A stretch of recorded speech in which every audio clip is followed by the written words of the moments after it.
Hello and welcome to everyone. आज हम basic of polar of Cartesian and Cartesian coordinate पे बात करेंगे। देखो ये टॉपिक क्या है, it's a very easy topic, लेकिन इसका यूज हम जब बेसिक, इसके पहले हमने बेसिक ऑफ इक्वेशन हमने पढ़ा हुआ था जिसमें slope form, Cartesian form, polar form की बेसिक बेसिक थोड़ी बड़ी बहुत बातें की थी। उसके बाद पैरेलल की कंडीशंस, परपेंडिकुलर वाली conditions, equation of a line, origin वाली कंडीशन, सारी की सारी बात इसके पहले की वीडियो मैंने कर दिया था। आज हम पोलर और कार्टेशियन पे बात करेंगे। ये पॉइंट स्टार्ट करने से पहले, टॉपिक स्टार्ट करने से पहले एक क्वेश्चन करेंगे जो line of slope of equation पे डिपेंड रहेगा। वो प्रैक्टिस क्वेश्चन है। उस वीडियो के बाद हम पोलर और कार्टेशियन कोऑर्डिनेट के कॉन्सेप्ट पे बात करेंगे सीधे। ठीक है, देख लेते हैं। देखो क्वेश्चन गिवन है, find the slope of equation of a tangent, और कर्व दे रखा है y equals to x cube minus x and x equals to क्या गिवन है 2। तो स्लोप की क्वेश्चन की सॉल्यूशन की अगर बात किया जाए, अगर आप सॉल्यूशन की अगर बात करेंगे तो ये बेसिकली ये क्वेश्चन, इसमें हमें दो चीज़ें फाइंड आउट करनी। पहली बात तो स्लोप फाइंड आउट करना है, और दूसरी चीज़ें क्या है, दूसरी चीज़ line of equation find out करना है। दो चीज़ें हैं, ये लाइन ऑफ इक्वेशन, तो line of equation find out करना है। तो लाइन ऑफ इक्वेशन आप कैसे फाइंड आउट करोगे? देखो स्लोप की बात क्या करोगे, तो स्लोप हमने आपको बताया था, स्लोप किसी फंक्शन का, देखो यहाँ पे हमें कुछ समझ में नहीं आ रहा कि how to find the slope. तो देखो स्लोप की अगर बात करोगे तो हमने आपको बताया था, अगर y equals to f x, अगर कोई फंक्शन गिवन हो, y equals to f x form में गिवन है, तो इसका जब आप डिफ्रेंशिएट करोगे x के रिस्पेक्ट में, dx dy ओवर dx करोगे, तो एफ डेक्स x आएगा। और जिस पॉइंट पे हमें निकालना होता है x, y, ये कर दोगे तो क्या मिल जाएगा, उस पॉइंट की पे आपको स्लोप मिल जाएगा। एक्चुअल में ये फंक्शन कुछ ऐसा है, क्वेश्चन गिवन है, ये आपको मान लो कोई स्लोप है, मान लो ऐसा कोई कोई कर्व है, और ये कोई पॉइंट है जिसपे एक ऐसा कुछ जैसा दिख रहा है। ठीक है, पॉइंट क्या है, एक्स वाई से क्या है, पास कर रहा है। इसमें line of equation find out करना। देखो इसके स्लोप की बात करोगे तो उसको आप आगे बढ़ा दोगे, ये जहाँ पे मैच करेगा एक्स एक्सिस से, वही क्या हो जाएगा, इसका स्लोप एक्चुअल स्लोप होता है ना। और ये पॉइंट एक्चुअल में क्या होगा, जो पॉइंट ऑफ कांटेक्ट होता है, इसको एक्स वाई कोऑर्डिनेट पे हम इसका अगर स्लोप फाइंड आउट करेंगे तो यही स्लोप हमको बताएगा। अगर इसका डिफरेंशिएशन कर दें, इस वाले कर्व का जो वाई को एफ एक्स के फॉर्म में गिवन है, इसका अगर डिफरेंशिएशन कर दें, और उस वाले पॉइंट जो गिवन रहता है, यहाँ पे एक्स इक्वल टू 2 गिवन है, इस पर डिफरेंशिएशन कर दें तो एक्चुअल में आपको क्या मिल जाएगा, स्लोप मिल जाएगा। तो ये आपको स्लोप देगा। ये अगर स्लोप फाइंड आउट करें तो क्या हो जाएगा, तो y equals to x cube minus x का अगर आप डिफरेंशिएशन करेंगे तो क्या हो जाएगा, 3x स्क्वायर माइनस क्या मिल जाएगा, x का डिफरेंशिएशन 1 हो जाएगा। ये हमें 2 पॉइंट एक्स की वैल्यू 2 पे अगर इसका वैल्यू अगर फाइंड आउट करना हो तो क्या आएगा, 3 इंटू 2 का स्क्वायर माइनस 1, 3 टू जा 6, 12 माइनस 1 करोगे कितना, 11। तो हमारा जो स्लोप एक्चुअल में आया m इक्वल्स टू कितना आ गया, 11, है ना। जो हमें स्लोप पता लग गया, दूसरा क्वेश्चन क्या है, लाइन ऑफ इक्वेशन। तब line of equation find out करने से पहले आप लाइन का इक्वेशन जान लीजिए क्या होता है, y माइनस वाई वन, इसके प्रीवियस वाले वीडियो में डिस्कशन किया जा चुका है, into m into x minus x one. ठीक है, ये सारी की सारी चीज़ें हम बिल्कुल जब टेंजेंट नॉर्मल करेंगे तो उसमें सब की सब चीज़ें फ्रिक्वेंटली मैं यूज करूंगा, वहाँ पे मैं सारी चीज़ें डिस्कस नहीं करूंगा। अब देखो पॉइंट की गिवन क्या है, हमें एम की वैल्यू फाइंड आउट कर ली है, हमने x1 की वैल्यू फाइंड आउट कर ली है, हमें y1 की वैल्यू क्या करनी है, फाइंड आउट करनी है। इस वेरी इजी, कैसे करोगे, देखो हमें, हाँ, अगर हमें y की वैल्यू फाइंड आउट करना तो y कुछ क्या गिवन है, डायरेक्टली कर्व में x की वैल्यू रख लोगे तो क्वेश्चन में आ जाएगा। ऐसा कुछ है, ये कर्व की एक्चुअल जो वैल्यू है ये गिवन है ना। और कोऑर्डिनेट फाइंड आउट करना, तो जो एक्चुअल में कर्व का इक्वेशन गिवन है उसमें आप कोऑर्डिनेट की वैल्यू, एक्स के कोऑर्डिनेट जो हमें कोऑर्डिनेट गिवन है उसकी वैल्यू डायरेक्टली रखोगे, एक गिवन है दूसरी की वैल्यू फाइंड आउट हो जाएगी, क्योंकि दोनों एक दूसरे को सेटिस्फाइड करने चाहिए हर कंडीशंस में। ठीक है, तो वैल्यू रखो, तो क्या हो जाएगा, ये 2 का क्यूब माइनस क्या करोगे 2, तो क्या हो जाएगा 8 माइनस 2 करोगे तो 6 हो जाएगा। तो y के कोऑर्डिनेट क्या मिल गया हमें, 6।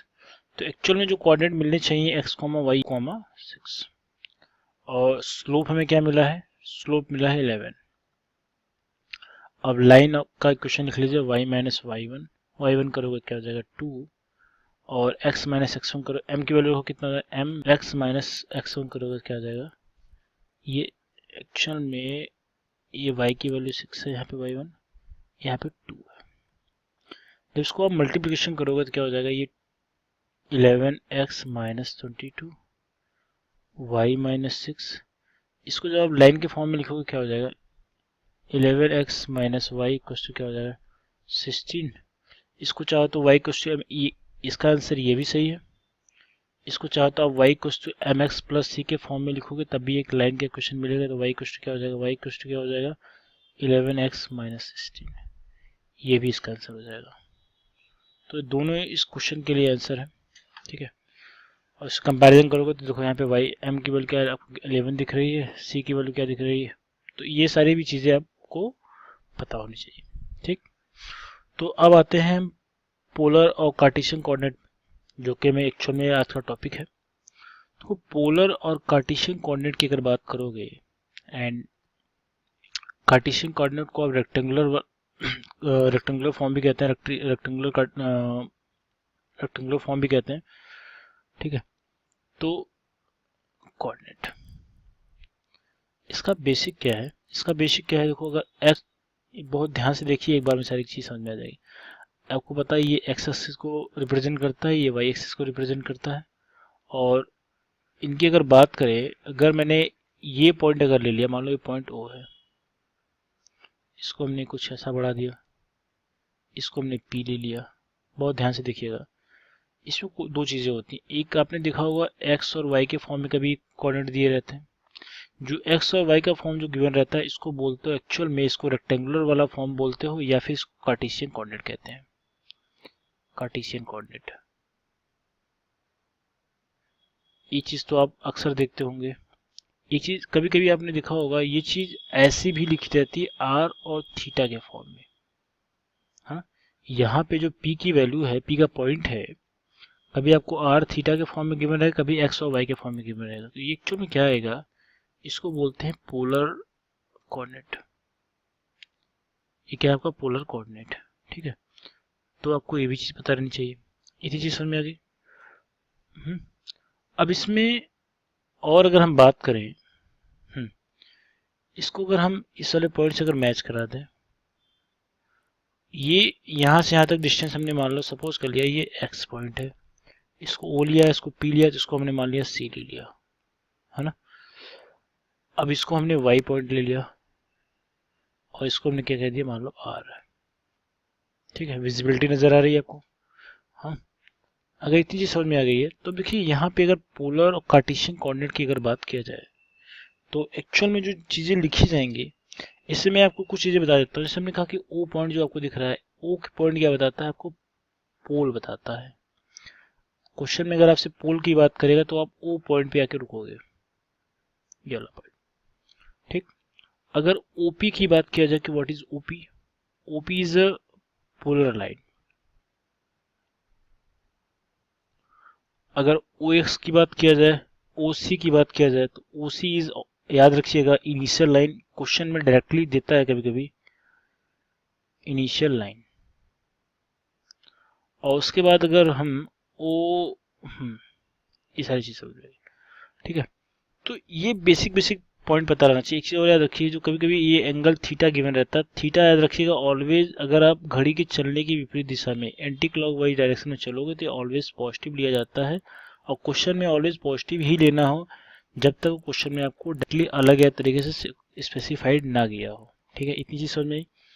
अगर इतनी चीज समझ में आ गई है, एम इक्वल्स टू जो होगा tan थीटा होगा। tan थीटा क्या है, एक्चुअल में आपका स्लोप है, जो कि थीटा के फॉर्म में गिवन है ना। तो इतनी चीजें आई थिंक हमें आपको समझ में समझा दी है। अब इसमें देखिए एक्चुअल में पोलर हमने कहा, सपोज कर लो, अगर हमने कहा कि अभी कन्वर्जन बाद में करेंगे, पहले ये देख लेते हैं। हाँ, अगर इस वाले जो आपको ये रिप्रेजेंटेशन मैंने एक्स और वाई एक्सिस पे गिवन दिखाया था, एक्स और वाई एक्सिस पे, ये एक्स था, ये वाई एक्सिस था, है ना, इनको दिखाया था। और इसमें मैंने आपको चीजें कही थी कि अगर इसको यहाँ से इस वाले पॉइंट से अगर हमने इसको मैच किया था, तो ये वाला पॉइंट पी ले लिया था, ये पॉइंट सी ले लिया था, इसको ओ ले लिया था, ठीक है। ये वाई, यहाँ से आगे की डिस्टेंस पूरी वाई थी, इसलिए इसको रेक्टेंगुलर फॉर्म बनता है। अब देखिए रेक्टेंगुलर फॉर्म भी कहते हैं। अब देखिए इसमें रेक्टेंगुलर की तरह का आपका शेप दिख रहा है, ठीक है। और ये क्या है, एक्स एक्सिस है, अब देखिए अगर ये एंगल थीटा है, आप लोगों ने ट्रायंगल ट्रिग्नोमेट्री का अगर बेसिक पता होगा आपको ध्यान दिया होगा, कभी भी जब ट्रिग्नोमेट्रिक के जो इक्वेशन रेशियो लिखे जाते हैं, ट्रिग्नोमेट्रिक जब रेशियो लिखे जाते हैं, तो जिस एंगल से स्टार्टिंग की जाती है ली जाती है उसके सामने का जो वैल्यू होता है उसको ऑलवेज क्या लेते हो, परपेंडिकुलर डिस्टेंस का मतलब लंबवत लाइन, ठीक है। उससे सटी हुई जो लाइन रहती है उसको आधार लेते हैं, मतलब बेस लेते हैं, और सबसे बड़ी लाइन क्या होती है, हाइपोटेन्यूज। आपको ये बात पता है, ठीक।